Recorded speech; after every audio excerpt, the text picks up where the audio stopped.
Hello everyone. Today I'm making some experiments with a 140 millimeter 12 volt DC fan. These can generally be found in computer cases. They're used to move hot air from inside the case into the outside. They're really good at moving a lot of air for their size, but they're not made to make the air go really far away. And that's what I want to do today. So I'm going to try different devices to see if we can improve on that. The first attempt you can do is just build a simple cone. This one is a 140 millimeter here and 70 millimeter here. So it's half the diameter at the exit.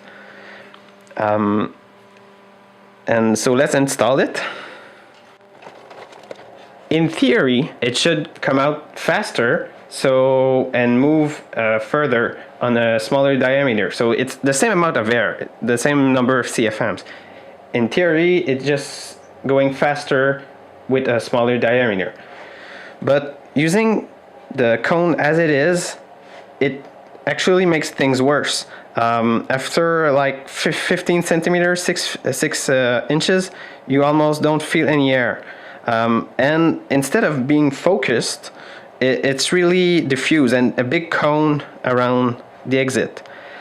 The problem is these big, well, for PC DC fans, these 140 millimeters fan move relatively a lot of air, but very low static pressure. So the resistance in the cone is too high, and you can feel a lot of air exiting from the back. So that the fan it's working against itself. So we have to fix that.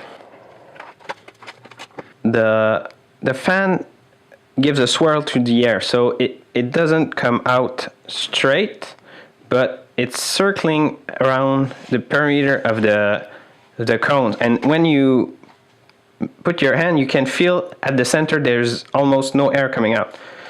So if we could stop it from just swirling around and instead going forward, we should improve things. So I just built a separator like that with cardboard, and if we put it inside, the air that comes out swirling will hit the separator and will be forced to go forward. So it should improve things. So let's install it and see the difference.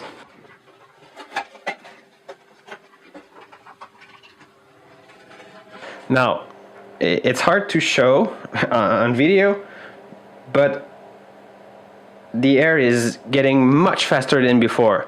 I can easily feel it almost, here it's 2 feet, so about 60 centimeters, and it's easily felt. And when you go to the middle of the cone, there is air all over the area of the exit.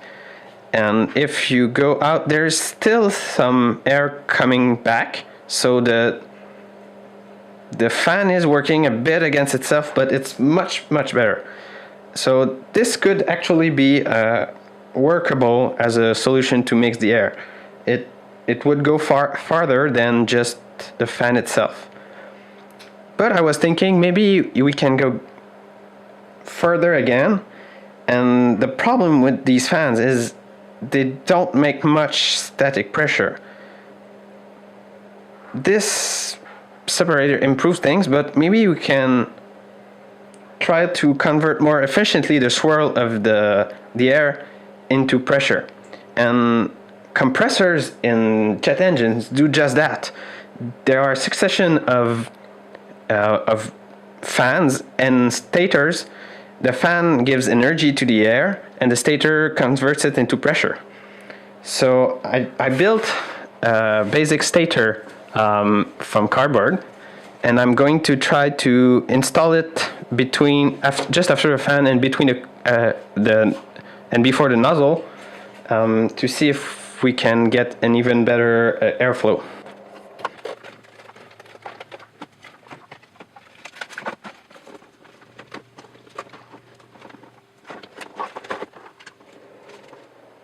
Here we have the fan, the stator, and then the nozzle with the separator. Feeling the air doesn't make much difference, unfortunately. Maybe it's a bit faster.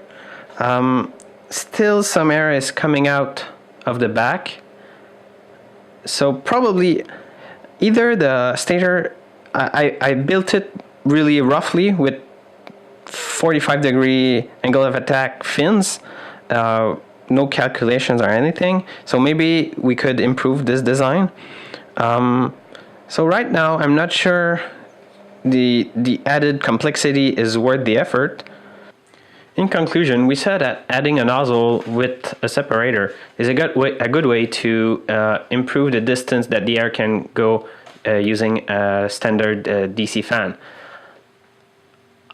In future videos, I'll try to make a more visual way to see the difference between just the bare fan and the different devices I used. If you have other ideas to try to make this better, just let me know.